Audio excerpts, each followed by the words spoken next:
couple of videos ago, I said to you that one of the things that I'd quite like to vlog about is my doctoral research, the research in education and social justice, sociology, that I'm currently doing towards my PhD.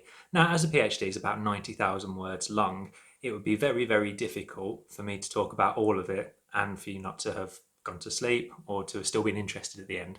So what I've decided to do instead is to break it down into chunks and talk about specific areas of my research or bits to do with inequality and access to higher education that I've found particularly interesting throughout the process. So this video is just going to introduce the topic of my PhD a little bit and then go on to talk about perhaps one of the most important discussions that I've engaged in throughout the thesis as part of the research, and something that is particularly relevant to the group that formed that kind of central focus of the research that I'm conducting.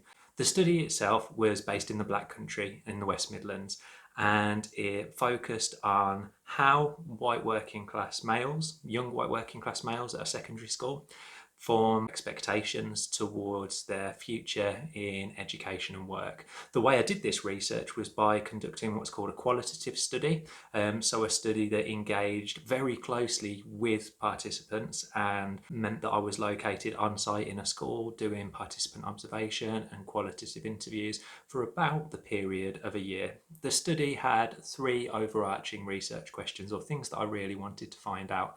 The first one related to how the school that the students were at deployed their resources to support the development of expectations for the students' future in education and work.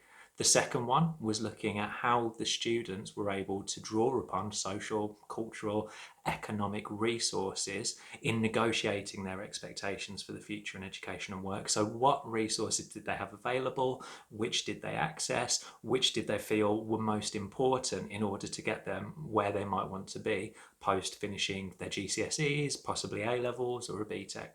The third one, and one of the ones that I was really interested, was how do the members of these participants, so the students' social network, how do their experiences serve to shape the expectations of the students that are making those educational decisions? So in total, the study took place for about a year, and it was against a backdrop of a lot of government policy that has been talking about white working class boys specifically with regards to not only access to higher education, which was something that, given my background and what I vlog about anyway, I was particularly interested in, but also to do with their educational attainment. For the last 20 years, possibly longer, white working class students, particularly white working class boys, doing less well with regards to academic attainment than other groups has been spoken about a lot in kind of research and policy discourse. You can go back to the 90s and early 2000s and have a look at the work of Professor David Gilbourne, who did an awful lot of kind of quantitative stuff tracking and talking about that disparity in attainment. More recently, really I guess since 2016, 2015, the focus of narratives coming from government has been on university participation. Some of the latest data and statistics show that white working class boys have amongst the lowest rates of higher education participation in the country. So that's 12%. So one in roughly every 10 white working class male students will participate in higher education. And it's only marginally higher for girls as well. For girls, I think the statistic is about 17%.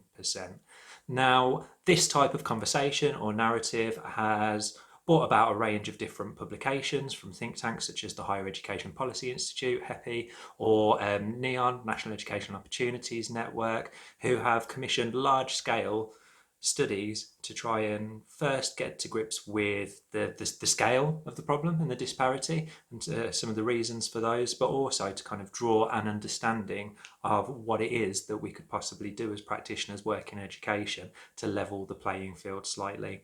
Now, this brings me on to the second bit that I wanted to talk about. Something that's absolutely huge in my research is that focus on expectation. And by expectation, I mean something that's tangible and clear. So, for instance, I could expect, should I lose my job at the moment, which fingers crossed I won't, that I could get another job in a similar area because I've got the experience, the knowledge, the skills, I've got social networks and connections. I've got access to a car so I could travel to interviews. So for me, that could be an expectation. However, if I aspired to be the Vice Chancellor of a university and held that as an aspiration as opposed to an expectation, then it might be a hope or ambition that I hold, something that one day I'd like to do. But actually, where I am presently, I've got no idea how I would go about achieving that particular objective because I don't have the experience, I don't have those social connections, I don't necessarily have access to the economic resources that would really support that endeavour or ambition. And that's what an aspiration is essentially. It's a hope or ambition of achieving something. Now, whilst my study focuses on student expectations, there's a wider ranging policy discourse and discourse amongst educational practitioners which focuses on students' aspiration. And for a long time, you might have heard it yourself, the narrative, we need to raise students' aspirations. These students have low aspirations and therefore they aren't going on to be lawyers or doctors. So to make a real difference, what we need to do is make them shoot for the stars, to reach for the top. If they hope and they aspire harder and they want to be doctors and lawyers, then they're going to achieve it. Now, given that last year the participation, like I mentioned earlier, was about 12% for white working class males, and this aspiration discourse has been going on for a very long time, you could argue that perhaps for white working class students it isn't necessarily helpful or useful, or it's not certainly not working. Otherwise, surely we would see that increasing. There's a lot of academic research out there, some I've spoken about in previous vlogs, that are around aspiration and the idea of low student aspiration being a reason for low rates of participation. And what my research does is digs into those and provides a load of evidence to prove that it doesn't work, which is why with my study I focus on expectation, because actually I was interested in the social, cultural and economic resources that those students drew upon to be able to frame a particular educational trajectory as something that they could reasonably expect to do, something that they had the social, cultural, economic tools in their toolbox to be able to achieve.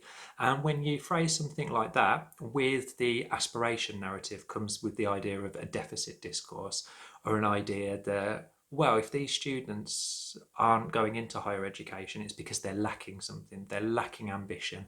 They're lacking that hope that's going to be the catalyst towards them achieving their goals. Therefore, if you're an educational practitioner and you're going into a classroom full of students from, say, working class backgrounds, and you are operating under that model, automatically you are going in with this assumption that what those students are at the moment is somehow illegitimate. It's somehow less good than this aspirational objective of what they need to be. So when you're going into schools and colleges, perhaps as an outreach person at a university and having those conversations, then there's a risk that there's this underlying narrative that you are suggesting within such a discourse that what those students do, what their family members might have done, their friends do, isn't the most legitimate aim to hold for their life. And actually, if they wanted to hold more worth and value, then they'd need to become socially and geographically mobile. They'd need to move away to an Oxbridge and study to be a lawyer. And that is this gold standard of widening participation in higher education. And that trajectory and that destination is the one that holds most worth and value. If you go in with that narrative, then what you do is delegitimise all of the other routes which are shared by these students' friends, social networks, where they've got those social, cultural and economic resources to draw on to form those trajectories as an expectation. And this poses a real issue in my view, because actually if we go in as educational practitioners with that goal or ambition of raising aspiration, then it's, I think it was Louise Archer who said that it's an unfair social enterprise, because actually we might be encouraging students to hope higher, but we're not scaffolding it with any of the social, cultural and economic resources needed where they could reasonably form that as an expectation. So with regards to my research and that focus on expectation rather than aspiration, it was more because I wanted to dig deeper and uncover the means by which the students essentially faced environments due to experiences of inequality where they weren't able and didn't have mechanisms to procure the social, cultural, economic resources they would need, whilst at the same time being encouraged to hope and dream and aspire towards this objective of higher education participation. That is one strand that was of particular interest to me. The research itself was, like I said, in the Black Country. It was a deindustrialised working class town that it took place. It had a lot of history and a lot of intergenerational experiences of socio-economic change that really worked to shape the way in which these students constructed those future hopes, ambitions, expectations.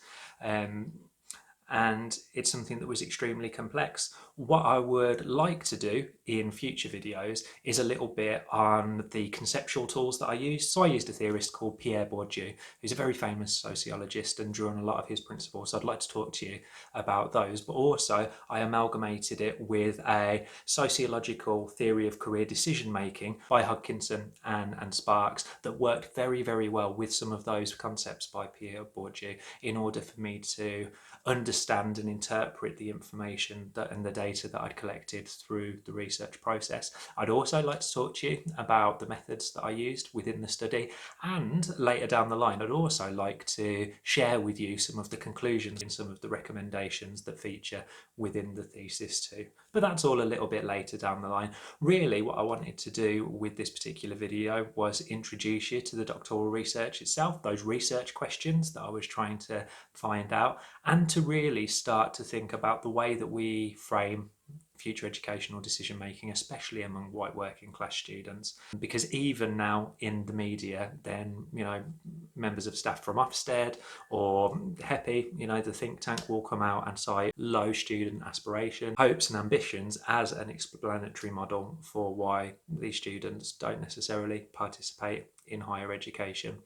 And it's not necessarily correct. I think it's far, far more complex, far more relational. It's not just the individual within this process that you need to consider. It's actually far wider, and it's relational with their social, cultural, economic resources, their geography and their specific position within the country, with the historical context within they're operating in, the institutions of the schools they're going to, and the resources available for them to deploy. So through these videos, what I'd like to do is start exploring some of those complexities and talking about the interesting different bits and bobs that have really, throughout my time studying for a PhD, shaped my own thoughts and feelings about working as a professional in outreach and widening access to higher education, and how we can do that in a way that balances the scales, levels the playing field, and works towards equality and equity of access to educational opportunity, as opposed to a deficit model where we're saying, well, actually, if you are a working class student at the moment, then you somehow lack value because actually this particular form of future educational trajectory is the only one that holds the most value, because that doesn't sit comfortably with me.